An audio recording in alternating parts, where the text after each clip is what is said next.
Hello, and welcome to Walk Before You Run. I know some of you have already run today, but that's okay. Anytime is a good time to walk.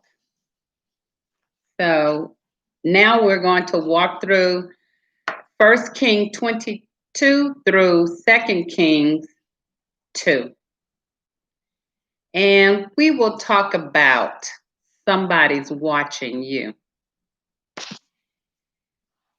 In First King 22, you are looking at Elijah and a king whose name was Ahab. Now, King Ahab was living a life that wasn't pleasing to God. And so Elijah was sent to Ahab to tell him of his future, which was God was getting ready to cut him off. And as you go on into Second King, you're looking at Elijah some more. Elijah was a prophet and a priest of God. And Elijah lived a life that was upright before God, and he did what God wanted him to do. Now, this is the same prophet who um, showed the prophets of Baal the power of God. If you recall, and if you don't recall, I'd like for you to go back into First King and just take a look at Elijah. He told the prophets of Baal to call on Baal, see if he'll answer you. And so the prophets, the false prophets, they called on their God and they cut themselves. They did everything trying to get their God to answer. Then Elijah said he was going to call on the God who is. And he had them to pour water over the altar after they finished trying to get their God to answer. And he asked the God who is to show himself. And God rained down a fire that not only burned the offering, but it lapped up the water that had been poured on it. So I told you that Elijah had warned Ahab about his fate. And Ahab, what he did was he kind of repented. And so he was spared to live a little longer. But after he was spared, he kept being that same old devilish guy that he was. And so his life was cut off. So Elijah, I want you to go over to Second King with me and take a look at some things that Elijah did.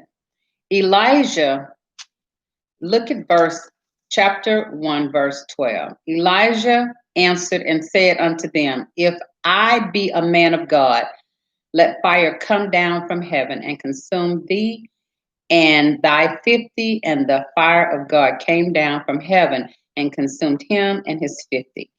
This guy that the fire came down and consumed were some people who were sent by the son of Ahab.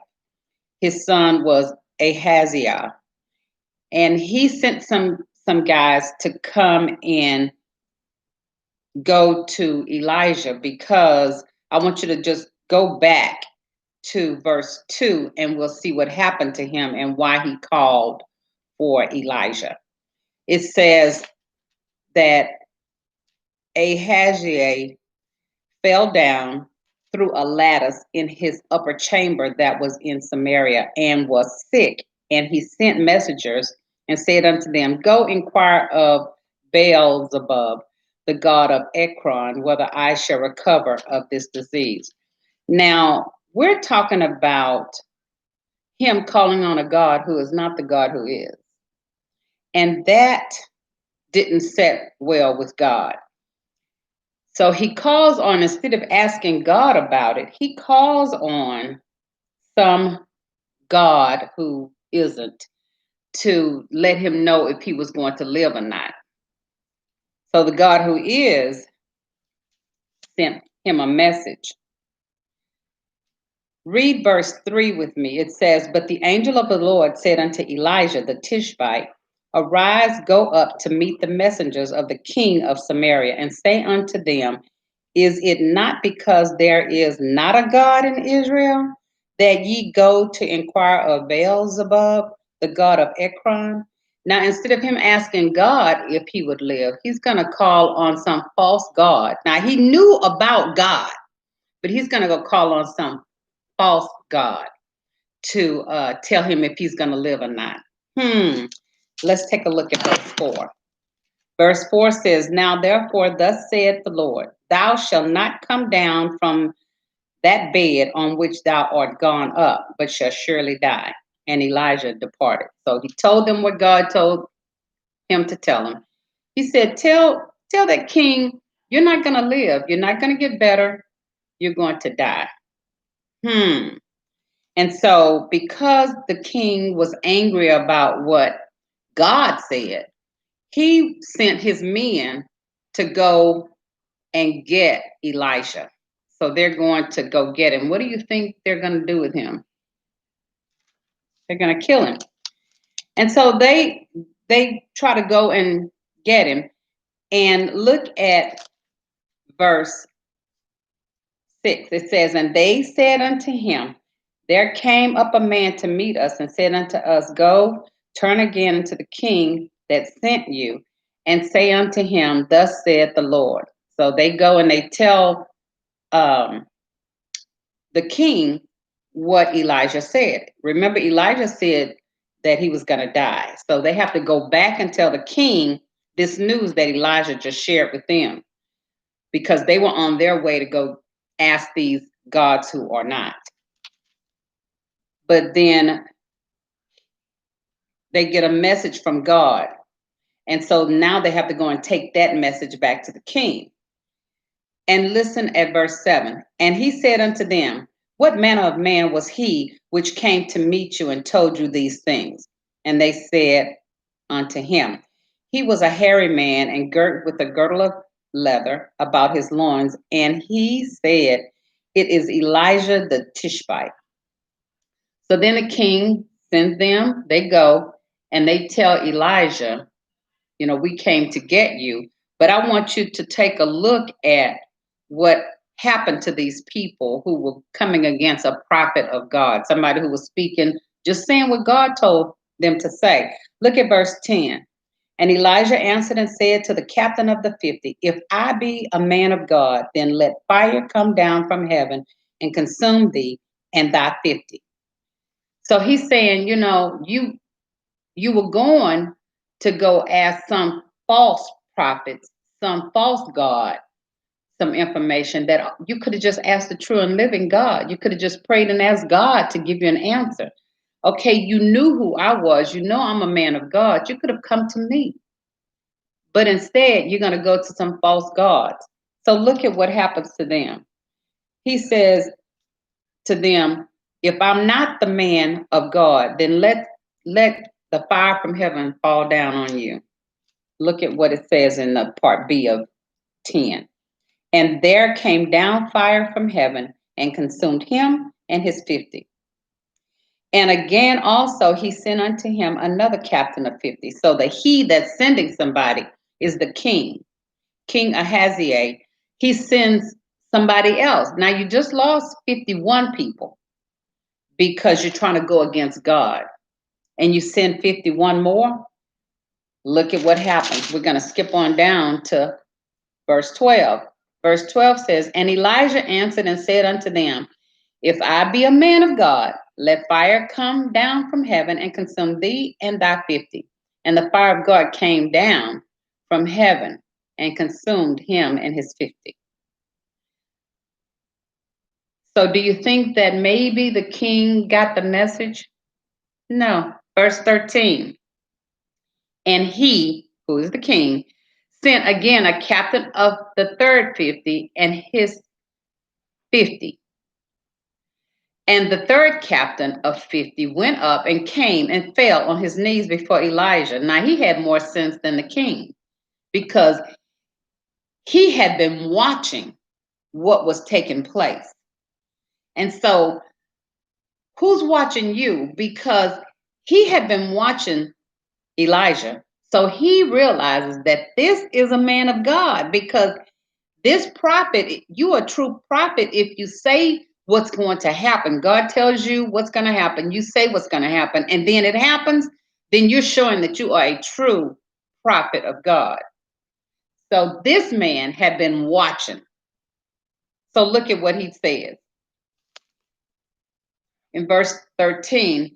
That B part, he says, "O man of God, I pray thee, let my life and the life of these 50 thy servants be precious in thy sight." 14 says, "Behold, there came fire down from heaven and burnt up the two captains of the former 50s with their 50s. Therefore, let my life now be precious in thy sight." 15 says, "And the angel of the Lord said unto Elijah." Now, notice that Elijah doesn't make a move unless God tells him what to do and what to say. And that's the way we should be. We should not be making moves unless God tells us what to do and what to say. Verse 15, look at this. It says, "The angel of the Lord said unto Elijah, Go down with him, be not afraid of him. And he arose and went down with him unto the king. And he said unto the king, Thus saith the Lord, for as much as thou hast sent messengers to inquire of Beelzebub, the god of Ekron, it is not because there is no God in Israel. Therefore thou shalt not come down off that bed on which thou art gone up, but shall surely die." No way around whatever God says, there's no way around it. And so what I like about Elijah is Elijah, even though his life is in danger for saying the truth, he is still going to stand and say what God has told him to say because he knew somebody was watching him. Not only was Elisha was a man who was following. He was like a disciple of Elijah. He was watching him. But he was supposed to because he was following him. But not only was Elisha watching him, but this captain of this third 50 was watching him and made a believer out of him. Because if he didn't, he wouldn't have said, "Oh, please, have mercy on me. Let your God have mercy on me." So sometimes people who are following God are watching you, and people who are not following God are also watching you. And you can make a believer out of people who really, that's not what they were trying to do. They might be coming against you. But if you stand firm and you keep living like God is telling you to live, you can make them a believer because that's what happened to this captain. He became a believer by watching Elijah. Elijah didn't back down off of what God told him to do and what to say. And so he was able to make a believer out of somebody who was watching him. So who's watching you? Are you living a life that shows that you are doing what God tells you to do? You're walking like God tells you to walk, and you're walking fearlessly, because surely Elijah should have been shaking in his boots because he's making a proclamation against a king. You have to sometimes stand against some people who are in high places. You have to stand firm for what you believe. You have to stand firm for God when the whole world is looking. And sometimes it's not going to be an easy thing because this is toward the end of Elijah's journey. And he had run and hidden before about these same people, the same family that he's having to make this proclamation against. They were not his favorite people. Well, actually, he was not their favorite because the father of this king didn't much care for Elijah because Elijah told him about his wrongdoing. And so sometimes you just have to stand firm, say the right thing, do what's right. Doesn't matter if it puts you in a bad position because you don't know who's watching you and you don't know whose life can be changed because they're watching you. Okay? Thank you for joining me today. I know it was a little late getting started. I want to thank my niece. She keeps me on track. I want to remind you to walk through God's word. It doesn't matter if you walk through his word early in the morning, in the afternoon, or late at night, but walk through his word on a daily basis, and it will strengthen you and give you the strength that you would need to be able to be like Elijah, stand firm because somebody is watching you. Remember that you are blessed. So make sure you go and be a blessing to someone else. I'll see you next time.